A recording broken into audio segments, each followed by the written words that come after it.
이번 책은 호메로스의 오디세이아입니다. 오디세이아는 트로이 전쟁 이후 오디세우스의 귀향을 다룬 이야기로요.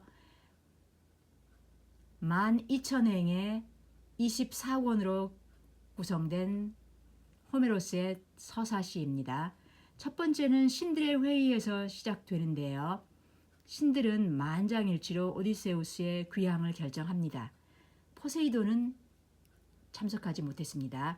그리고 도착한 곳이 이제 키코네스 쪽인데요. 이 지도는 기모닉의 신들의 전쟁에서 뽑은 지도인데요. 자, 이쪽에 소아시아, 이쪽 트로이에서 어디까지 가면 되냐면요. 이쪽 스파르타의 이쪽에 있는 이타케까지 가는 곳이거든요. 그럼 이렇게 해서 가면은 금방 갈 수 있을 것 같죠. 자, 근데 첫 번째 이제 이 키코네스 쪽과의 싸움에서요.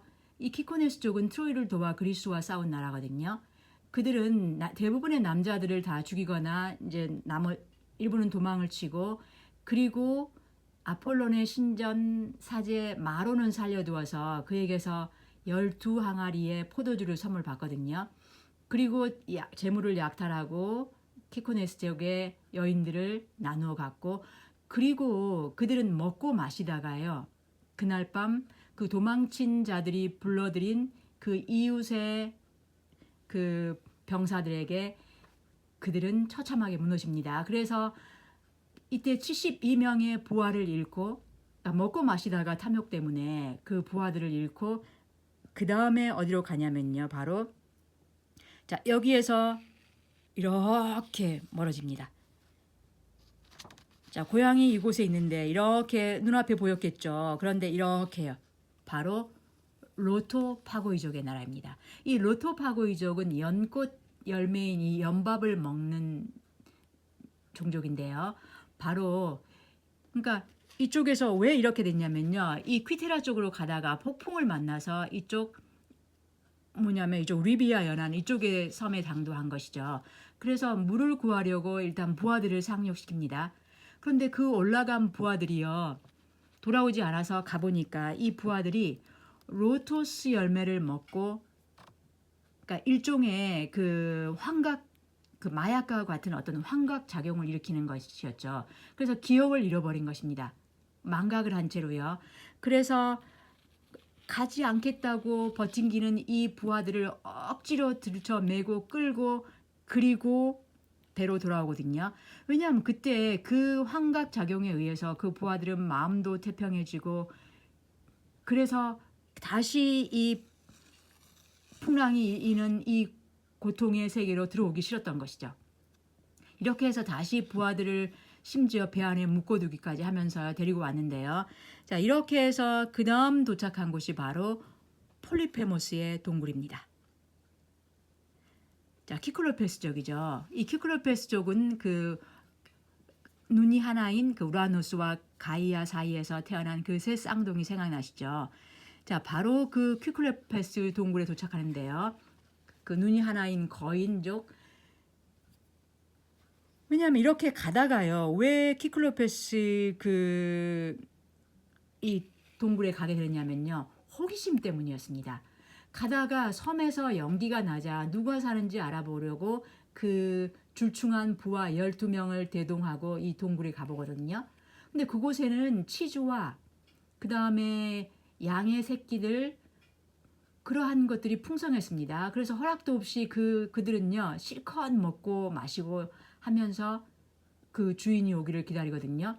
근데 어두워지자 그 거인이 들어오는데, 거인이 들어와서는요 어떻게 하냐면은 그 입구를 거대한 돌로 막아버리는 것이었습니다. 그리고 나서 그는 그 그 양들의 젖을 짜고 치즈를 만들고 이런 과정이 끝나고 나서 숨어있는 이 오디세우스와 12명의 그의 부하들을 발견하고 깜짝 놀라거든요. 그때 그가 어떻게 들어왔는지, 그가 어디에 배를 정착을 시켰는지 그걸 코치코치 깨묻거든요. 그러자 그 꾀쟁이 오디세우스가 자기네 배는 완전히 파손돼서 그 배가 없다. 그래서 자기들을 그 제우스의 뜻에 따라 여행객 대접을 해달라 이렇게 얘기하거든요. 그러자 그는 제우스 같은 건 무섭지도 않다면서 그 두 명의 부하들을 패대기 쳐서 뼈째로 다 먹어버립니다. 자, 그리고 나서는 그가 잠에 골아 떨어지거든요. 그때 오디세우스가 그의 심장을 칼로 찔러 죽일까 하고 궁리를 하는데, 만약에 그 거인을 죽인다면 그 돌을 치우고 밖으로 나갈 수가 없잖아요. 그래서 다른 생각을 계속 하는데요. 그러다 아침이 되자 다시 또 부하 2명을 또 패대기 쳐서 그렇게 잡아먹습니다. 그리고는 양떼들을 데리고 밖으로 나가는데요. 그 낮에 오디세우스 일행이 동굴 안에서 그 나무 막대를 하나 발견하고요. 그 끝을 계속 날카롭게 만든 다음에 그걸 똥더미 속에 집어넣었습니다. 그리고 밤이 되자 똑같이 부하 2명을 잡아먹고요. 그러자 어떻게 하냐면은 이번에는 그 키코네스족의 사제 마론한테 받은 그 포도주가 있었잖아요. 그 포도주를 가지고 왔었거든요. 그래서 그 포도주를 따라주면서 이거 한번 먹어봐라 했더니 그 키클로페스가 한 잔 더 달라고 합니다.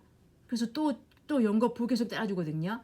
그러면서 이름이 뭐냐 그러자 이름이 우티스다. 우티스가 아무도 아니다라는 뜻이거든요. 그러면 내가 너에게 선물을 주지. 내가 은총을 베풀어서 너를 맨 나중에 잡아먹겠다. 이렇게 하는 것입니다. 그리고는 그 포도주 술에 취해 잠에 떨어졌습니다. 잠에 골아 떨어지자 낮에 숨겨놨던 그 나무 막대 끝을 불 속에 넣어서 멀겋게 달군 다음에요. 그리고 그것으로 바로 그 거인의 한쪽 눈을 찔렀습니다. 자, 엄청났겠죠, 그 고통이. 그래서 그 엄청나게 비명을 지르자 그 이웃들이 달려오는데, 근데 누가 그러냐 하고 묻자 우티스의 짓이다 하는 것입니다. 우티스의 짓이다 이 말은 우티스가 아까 아무도 아니다 이랬으니까 아무도 아닌 자의 짓이다 이런 거죠. 그러자 그 달려온 이웃들이 그럼 그건 제우스의 뜻인 것 같다 이러면서 너네 아버지가 포세이돈이니까 너네 아버지한테 물어봐라 이러면서 그냥 아무렇지 않게 가버렸습니다.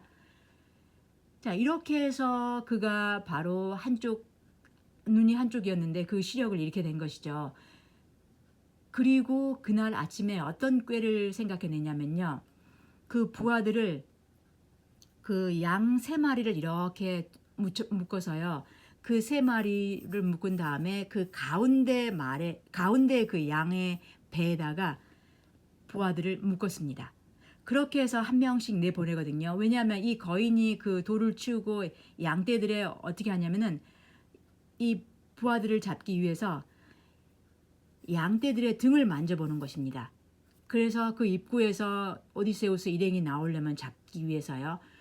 그런데 양떼 배에다가 이렇게 부하들을 묶어서 차례차례 내보내고요. 자기는 마지막에 그 대장 양의 배를 붙잡고 나오는 것이거든요. 자, 이렇게 해서 그가 나오자 그들은 사력을 다해서 이제 노를 저어가는데 오디세우스가 어느 정도 멀어지자 손님 대접을 이렇게 푸대접한 너는 제우스의 벌이나 받아라 하고 소리 질렀습니다. 그러자 그가 커다란 바위를 뜯어서 그냥 그 바다에 내던져서 물기둥에 덮쳐서요. 거의 다시 해안가로 떠밀려 옵니다. 그러자 부하들이 다시 사력을 다해서 노를 저어서 이번에는 훨씬 더 멀어지자 자, 너를 눈멀게 이렇게 수치스럽게 눈멀게 한 자가 누구냐고 묻거든 라에르테스의 아들인 이타케 오디세우스가 그랬다고 대답해라 하고 소리를 질렀습니다. 다시 엄청나게 그 바위를 뜯어서 던졌지만 이번에는 그 물기둥이 그들의 배를 덮치지 못했습니다. 자, 이 말을 듣고 바로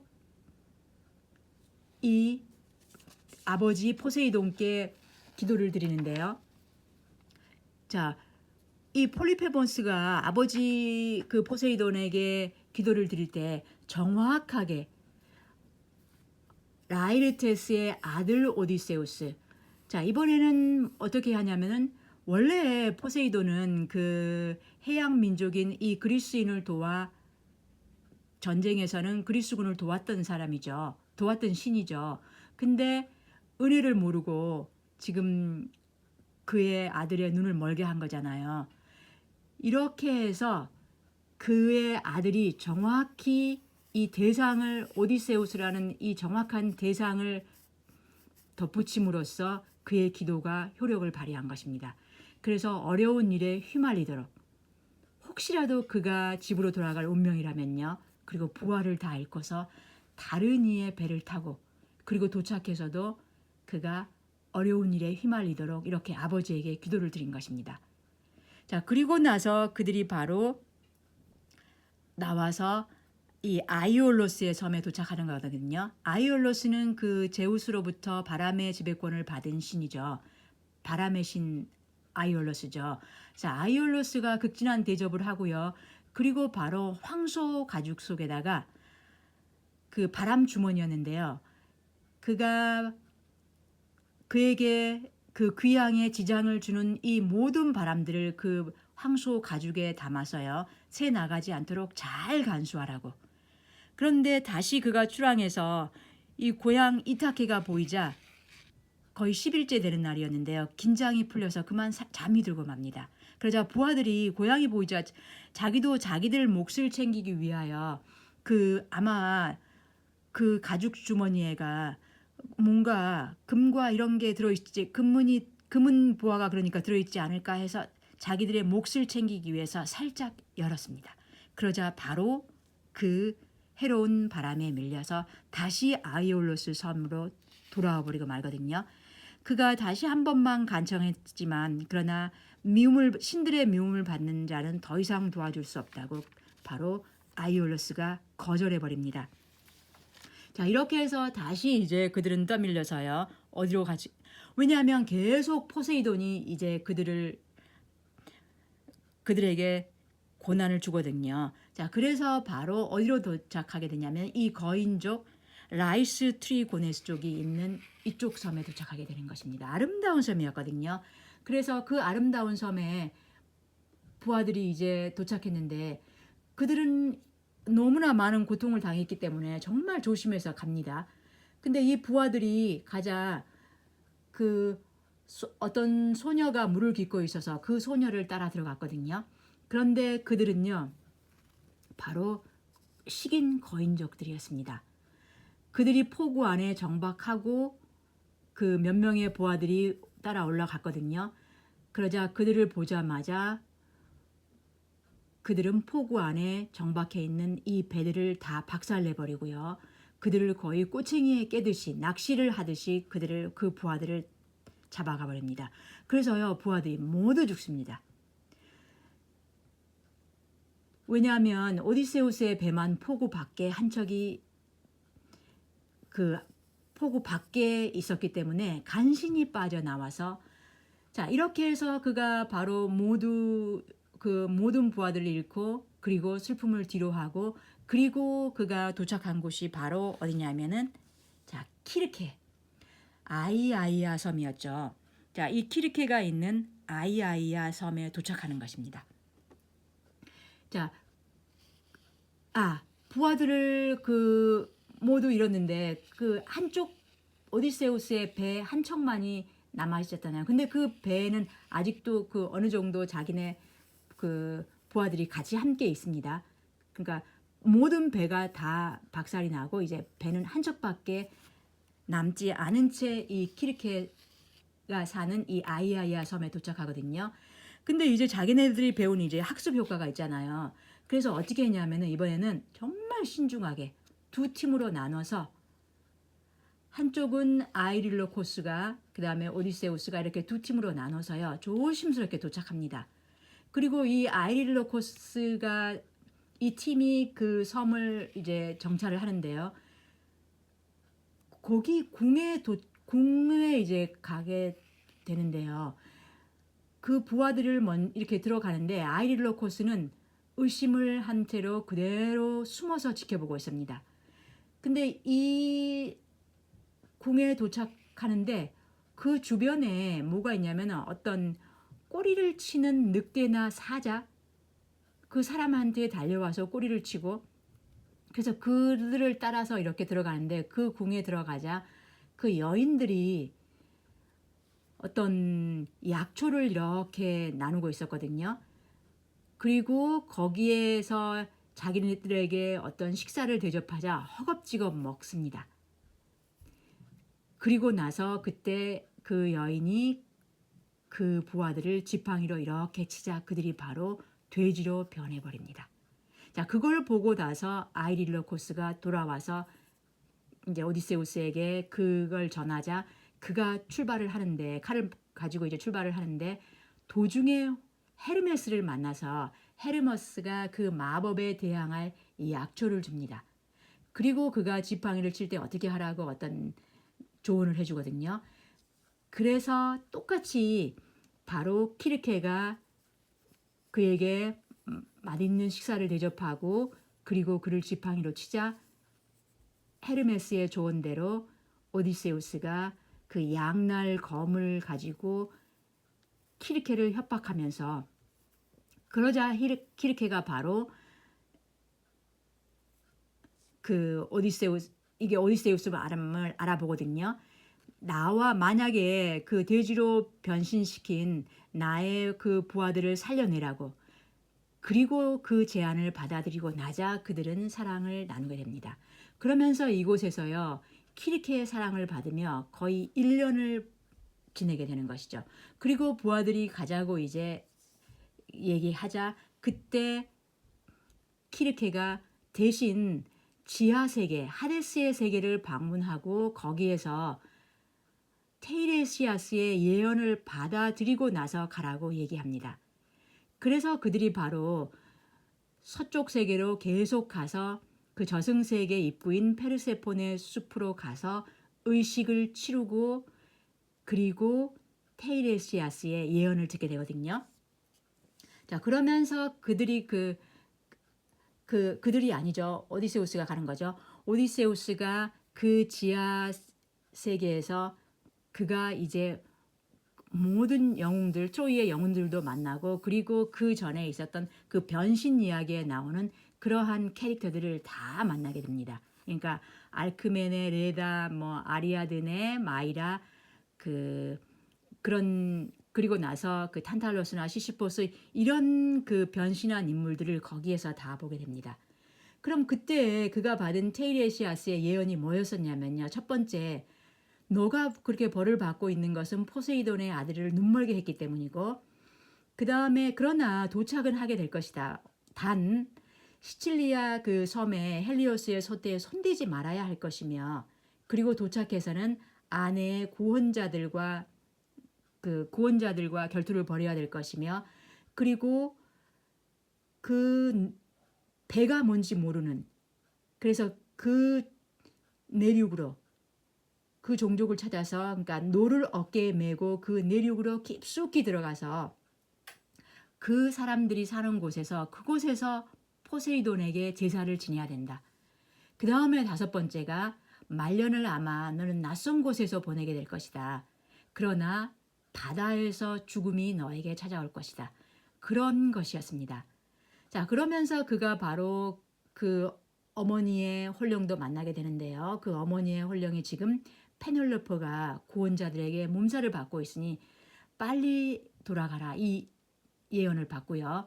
그리고 바로 아킬레우스의 그 혼령도 만납니다. 아킬레우스 혼령한테 너는 그 살아서도 영웅, 죽어서도 이렇게 지도자로 추앙을 받는구나 했을 때 아킬레우스가 한 말이요.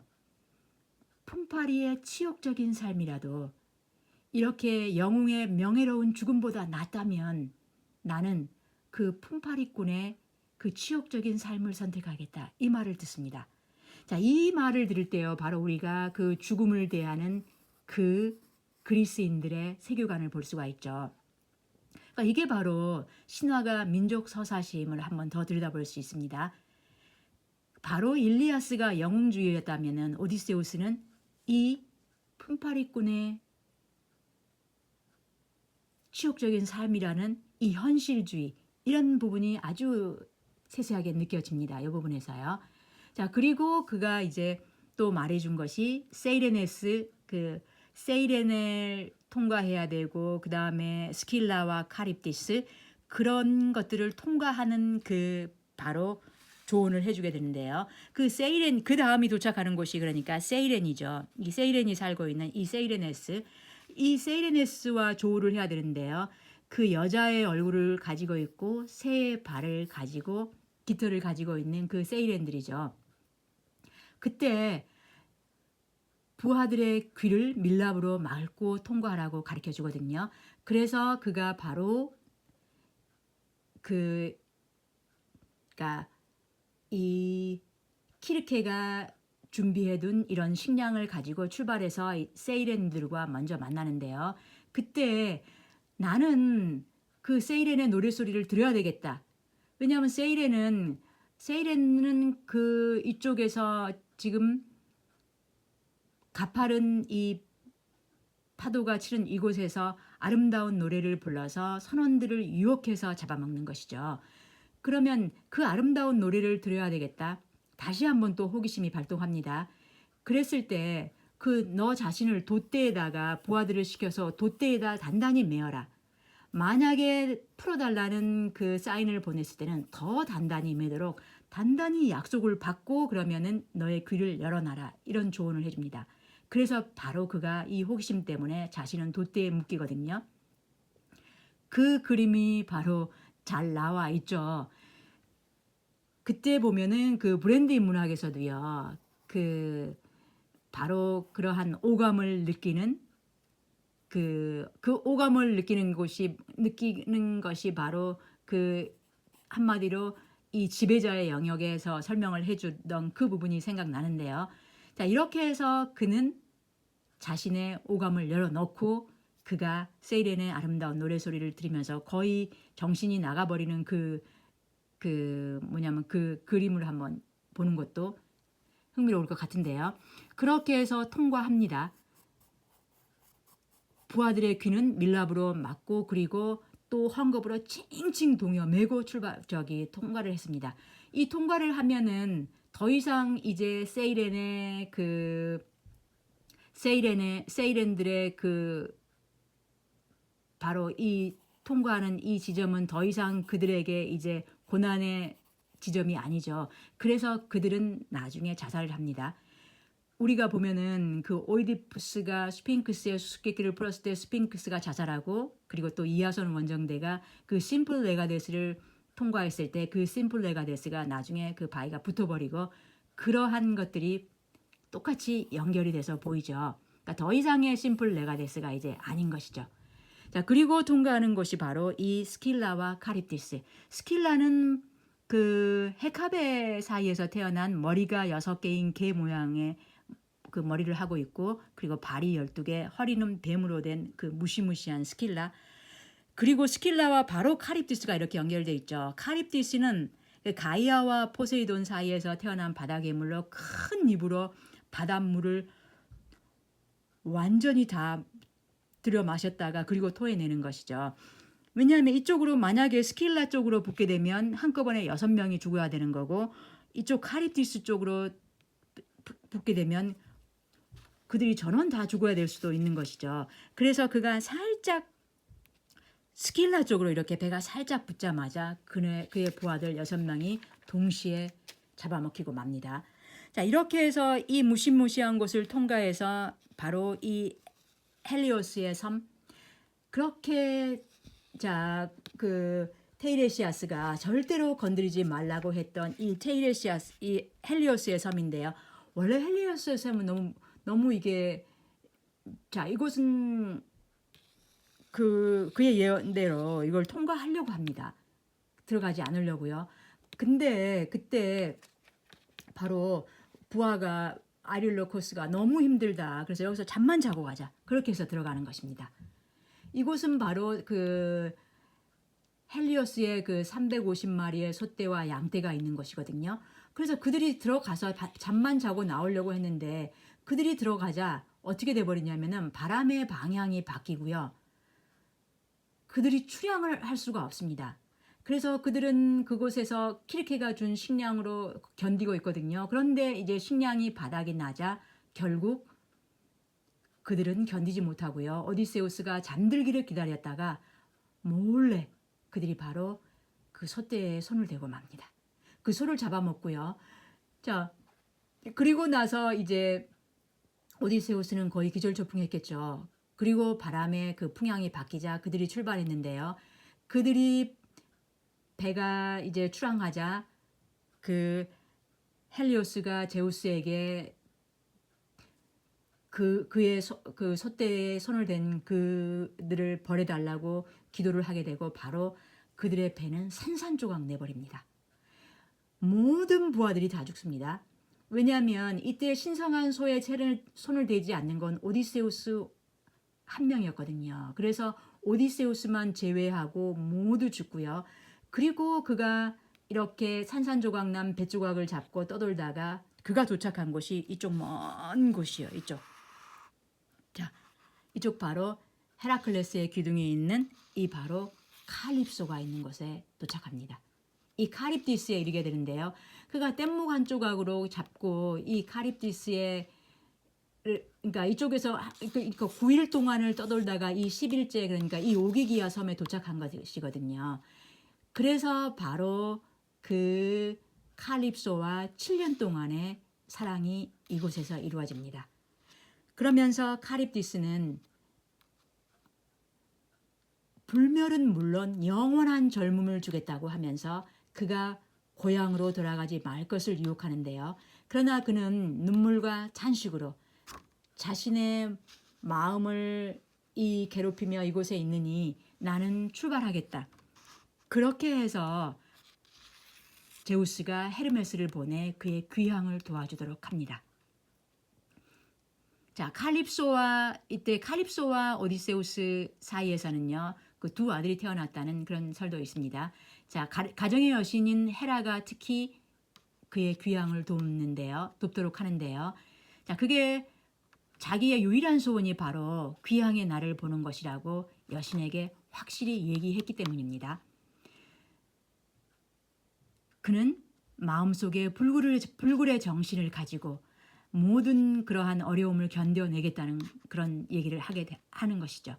그러나 포세이돈의 분노는 아직 가시지 않았습니다. 자, 이렇게 해서 그가 여기에서 바로 그가 이 칼립소가 도움을 줘서 다시 그러니까 뗏목을 만들어서 귀향을 준비하고 그가 도착한 곳이 바로 이렇게 넘어서 이렇게 쭉 건너서 바로 파이아케스족이 사는 나라입니다. 자, 파이아케스족 하면은 이쪽에 그 나우시카 공주가 떠오르죠. 이때부터요. 자, 그 아제나 여신의 도움을 우리가 보게 되는데요. 이 아제나 여신이 나우시카 공주의 꿈에 나타나서 그 시냇가에 가서 시녀들과 빨래를 하도록 권유합니다. 그래서 이쪽으로 지금 이 파이아케스 이쪽에 도착했을 때 그는 항해를 며칠 동안 하게 되냐면 18일째 항해를 하게 됩니다. 그리고 포세이돈은 계속 폭풍을 보내서 뗏목을 뒤집어 버려서 거의 알몸으로 이곳에 천신만고 끝에 도착해 있거든요. 그리고 이 덤불 속에서 지금 잠을 자고 있습니다.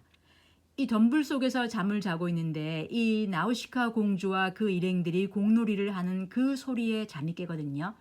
그래서 나우시카 공주가 그가 알몸으로 나타났을 때 그의 그 하녀들은 다 겁이 나서 도망쳤을 때 그 아제나 여신이 그녀에게 용기를 불어넣어줘서 오디세우스에게 그 옷을 주고 그를 도와서 그의 그 파이아케스 쪽에 궁전에 도착하도록 도와주는 것이 바로 나우시카 공주입니다. 자, 이곳에 도착해서 이곳은 어떤 곳이었냐면요. 아주 그 풍요로운 그러한 나라였었는데요. 이 알키노스 왕과 이 아레테 왕비가 그를 적극적으로 도와주는데요. 이곳에서 보면요, 그 시인 데모도코스가 트로이 전쟁의 이야기를 들려주는데요. 그러니까 일종의 그 가수죠. 들려주는데 그때 그 그러니까 그 데모도코스의 노래소리를 들으며 오디세우스가 그때 눈물을 흘립니다. 그래서 알키노스 왕이 그걸 보고 그리고 일종의 그 송별회와 비슷한 그 게임을 시작하게 하거든요. 그래서 그 배사람들의 경기가 열리고 그 오디세우스가 그의 그 출중한 실력을 발휘하자 그래서 그를 더더욱 존경하게 되고 그에게 많은 선물을 줘서 그가 고향에 갈 수 있도록 자기의 부하들을 그러니까 알키노스 왕이 자기의 부하들의 배를 타고 갈 수 있도록 도와주는 것입니다. 그렇게 해서 바로 남의 배를 타고 그가 이타카에 도착하는 장면, 그 장면을 볼 수가 있습니다. 자, 그렇게 해서요. 여기까지 해서요. 이 이야기가 그러니까 뭐냐면은 우리가 천병희의 책을 읽다 보면요. 그러니까 그 호메로스의 그 서사시를 읽다 보면요. 첫 번째가 어려운 이유가 뭐냐면요.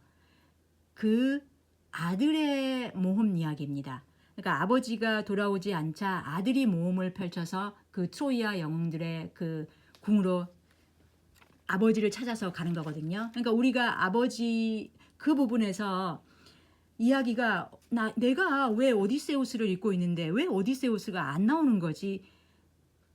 그러니까 거의 100페이지가 가야 오디세우스가 이렇게 나오면서 오디세우스가 바로 그 알키노스 왕 지금 있는 이 파이아케스족의 궁전에서 그때 그러니까 3인칭 시점에서 한마디로 1인칭 시점으로 바뀌면서 내가 이런 모험을 했어. 그리고 나는 이런 사람이야 하면서 그때 오디세우스가 자기 신분을 이제 이렇게 밝히는 것입니다. 그러니까 이야기를 읽다 보면요. 너무 책이 힘들다. 이렇게 때문에 어떤 책을 읽는 게 좋냐면요. 제가 볼 때도 그 김원익의 우리나라 책으로는 김원익의 책이 그 신화 연구가 김원익의 책이 뭐가 있냐면은 지도와 사진이 많이 삽입돼 있어서요. 읽기가 편하고요. 그리고 구스타브 슈바브의 이야기는요. 그 전쟁 씬들이 상당히 잔인하고 아주 리얼리티가 묻어나잖아요. 그 죽음의 장면 이런 것들. 그러한 것들이 부드럽게 순화시켜서 설명해 준 것이 바로 이 슈바브의 책입니다. 그래서 슈바브의 책이나 저는 김원익의 책을 읽고 그리고 나서 이 호메로스의 서사시를 읽는 것이 훨씬 더 편하지 않을까 싶습니다. 자, 그리고 바로 지금 1인칭으로 바뀌는 이 시점부터는 그러나 엄청 재밌습니다. 그리고 10년 만에 지금 그가 이렇게 자기 고향 드디어 이곳 스파르타 여기 보이죠? 이쪽 이타케에 도착하는 것입니다. 그러나 이타케에 도착해서도 그는 이때도 또 잠이 들고 맙니다. 그래서 그를 살짝 내려놓고 그가 받은 선물들을 그대로 그곳에 내려놓고 그리고 나서 이 파이아케스족의 이 노자비들이 돌아가거든요. 그런데 그가 도착한 것을 알고 포세이돈이 화가 나서요. 그 배를 돌로 변신시켜버리고 바로 그들이 사는 나라를 돌산으로 둘러버렸습니다. 이제 바로 아테나 여신이 본격적으로 도와줍니다. 왜냐하면 아테나 여신이 내가 그동안 널 도와주지 못한 거는 삼촌과 싸울 수가 없어서 그러나 나는 널 버리진 않았다 하면서 그 오디세우스를 깨워서 오디세우스가 너 진짜 이곳에 고향에 도착한 것이다 하고 알려두거든요. 그리고 그는 이제 바로 여기서 그를 거지로 변신시켜서요. 그의 궁으로 바로 들어가게 하는 것이 아니라 그가 돼지치기가 사는 곳으로 그러니까 에우마이오스 그 돼지치기가 사는 곳으로 가게 해서 그 페넬레포가 있는 그 궁에 바로 108명의 구원자들이 지금 먹고 마시고 있거든요. 그 구원자들의 면면을 알아볼 수 있게 계속 도와주는 것입니다. 자, 그 페넬로페는 그리고 그 궁에도 거지로 변장해서 지금 가게 해주는 것이거든요. 그러니까 페넬로페는 지금 그 며느리의 도리를 다 하기 위해서 아버지의 수의를 짜야 된다고 하면서 그 구원자들을 물리치고요. 3년 동안 수위를 짰다 풀었다 하다가 낮에 짜고 밤에 풀고 이렇게 하다가요. 그러나 곧 들통이 나게 돼서 이제는 그 구원자 중에 한 명을 택해야 하는 그런 시점에 들어 있습니다. 자, 그리고 그 사이에 그 아들 텔레마코스는 바로 아버지를 찾아 몸을 떠난 것이었고요. 그러면서 그가 그 트로이 전쟁의 영웅인 그 네스토르나 메넬라우스, 헬렌의 이러한 그 인물들을 쭉 만나고 있는 것입니다. 그러자 이제 그 뭐냐면은 돼지치기가 있는 곳으로 오게 되고, 그리고 아들 텔레마코스를 돌아오게 이제 아테나가 도와주고요.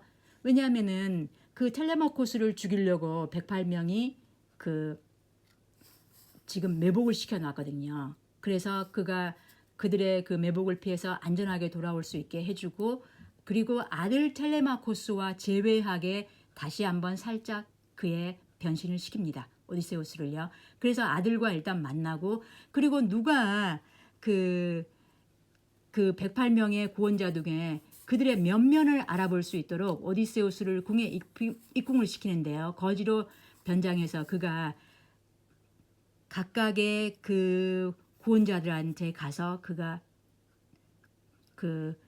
그들의 면면을 보기 위해서 거기에서 이렇게 빵을 구걸하고 이렇게 어떤 고기를 구걸하는데요. 그 구걸을 하면서 그가 누가 자기의 편인지 그걸 알아봅니다. 그러면서 돼지치기와 그리고 그 소치기가 자기의 편이라는 걸 알게 되고, 그리고 무기를 이렇게 숨기고 그 다음에 어떻게 자기네 그 거사를 할 것인지 그것들을 그 각각의 미션을 주고요.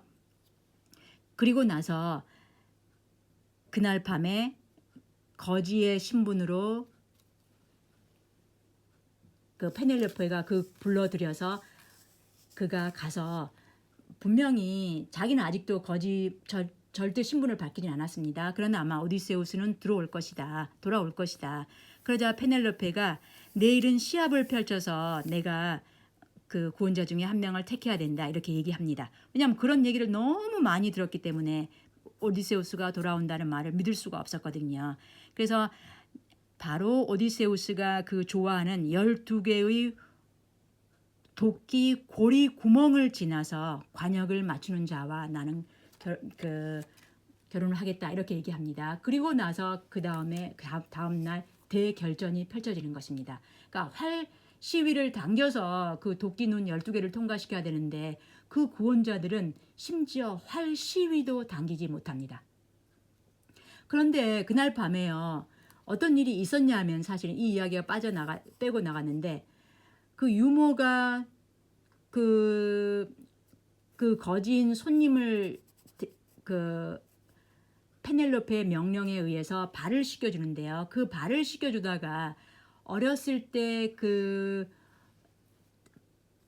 뭐냐면은 어렸을 때 그가 그 외할아버지 집에 갔다가 그 사냥을 하면서 난 흉터가 있었거든요. 그 흉터를 바로 유모 에우리클레이아가 알아보고 그녀가 기쁨의 환성을 질렀을 때 에우리클레이아의 이렇게 입을 막고 그가 그 비밀을 끝까지 지키라고 했거든요. 그래서 바로 이 하녀 그 유모인 에우리클레이아가 그 여자 쪽의 그 하녀들을 관리를 하고요. 그리고 소치기와 돼지치기가 남자 쪽을 이렇게 관리를 하고요.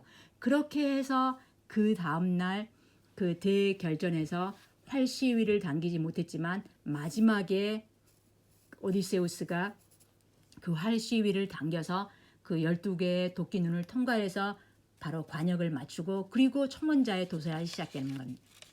총원자 중에서 안테노르가 가장 심했기 때문에 안테노르부터 이제 처치하고요. 그리고 총원자들 편에선 하녀들이 있었습니다. 그래서 그 하녀들 12명도 목을 매달아 심판을 하고요.